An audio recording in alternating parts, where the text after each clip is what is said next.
Mr Speaker. I call the honourable member Dr Paul Hutchison. Talofa lava. Talofa lava. Mr Speaker, Chris Hipkins' contribution just confirms how deeply in denial the Labour opposition is after that stunning information from the Honourable Phil Heatley, where he pointed out that the national government has insulated 150,000 homes so far and will go to 230,000 homes, a brilliant achievement after Labour had done nothing after 9 long years, including failing to even insulate their own state houses. What did Chris Hipkins do? He denied it. He was just in total denial. Didn't rebut it, didn't say a thing. He just stayed, like the Labour Party, in total denial. Mr Speaker, the day after the budget, John Sherwin... Mr. Speaker, Order. Members on my left and my right. They cannot interject on each other without the floor. The interjections are reserved for the person who is speaking. I call the Honourable Dr Paul Hutchison. Thank you, Mr Speaker. Mr Speaker, the day after the budget, John Sherwin, arguably New Zealand's foremost tax expert, if not the top tax expert, said that this budget is an impressive budget. He said it needed to be predictable, and it was. He said this was a responsible budget. And as so many speakers have said about Budget 2012, it is indeed, Mr Speaker, a budget for the times. For the opposition to suggest, Mr Speaker, that this is an austerity budget clearly defies the fact. And as the leader of the National Party, the Prime Minister, has so fondly pointed out, the Labour Party do indeed live on planet Labour. There's also planet Green, somewhere up there in the clouds. And as my old psychology teacher used to say, the difference between a neurotic and psychotic: a neurotic builds sandcastles in the air, a psychotic lives in them, and when it comes to Labour and the Greens, the public can take their pick. Mr Speaker, the facts are that as a response to the global recession, this national government has actually borrowed up to $350 million a week.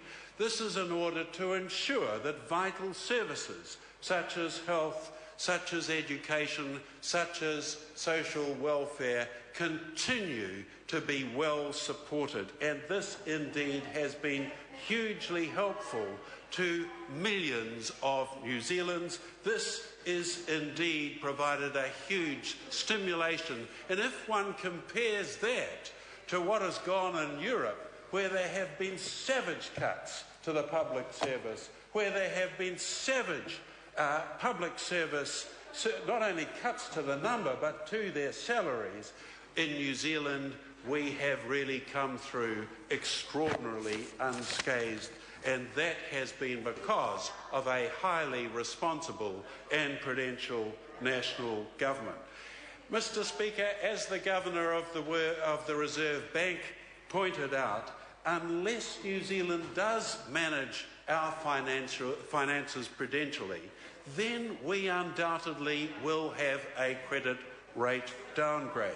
This would have a huge impact. This would have a huge impact on the housing mortgages that so many New Zealanders have. It would have a huge impact on our farmers, on our small businesses. Think of the dairy industry, in the order of $30 billion in debt. There's no question that we do need in this country a budget that is highly financially prudential and responsible.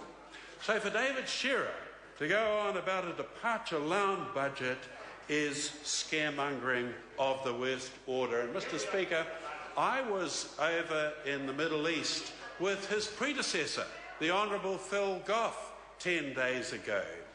And it was extremely poignant from that position in that tinder-dry area to realise how lucky we are here in New Zealand and how extremely well our economy has been managed by the national government.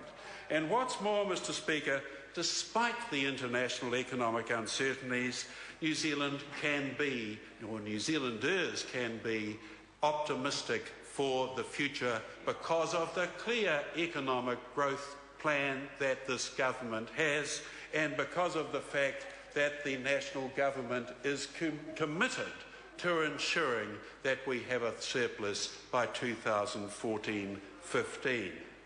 Mr. Speaker, the one area that David Shearer said was good about the budget was the fact that there is going to be a significant investment into science and technology.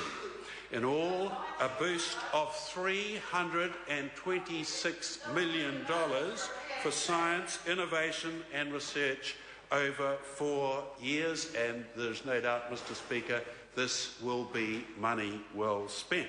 Because we know that countries like Denmark, like Israel, like Singapore, like Taiwan have consistently invested both in the public and the private sector in the science, innovation and its commercialisation area, and have consistently had much superior growth rates to many other developed countries.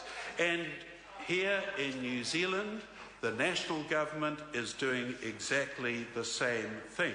New funding over the next few years includes $90 million operating funding and $76.1 million certified funding to create the Advanced Technology Institute.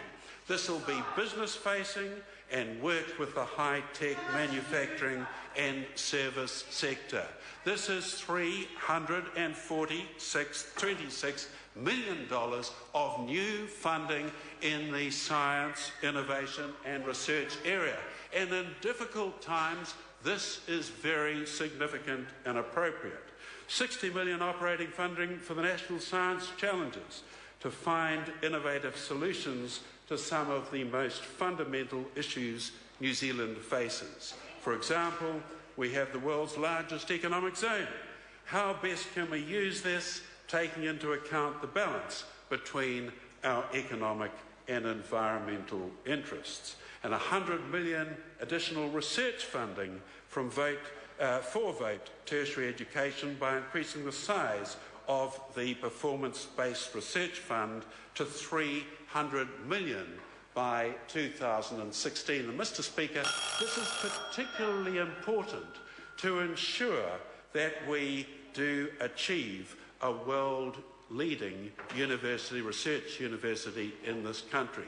By doing it in this way, by having a competitive research fund such as the performance-based research fund, this will, on merit, enable our universities to get there and obviously assist New Zealand in terms of leading innovation and its commercialisation and research, and also attracting students.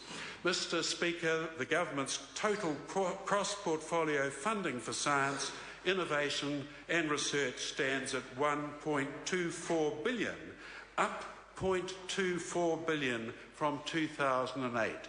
Mr. Speaker, that has to be a very, very significant amount in science and in innovation over these very difficult times. And I want to end by just repeating, Mr. Speaker, that as John Sherwin pointed out last week, Budget 2012-13 is an impressive budget. It needed to be predictable, and it is indeed a very responsible budget. I call the Honourable Member Julianne Genter.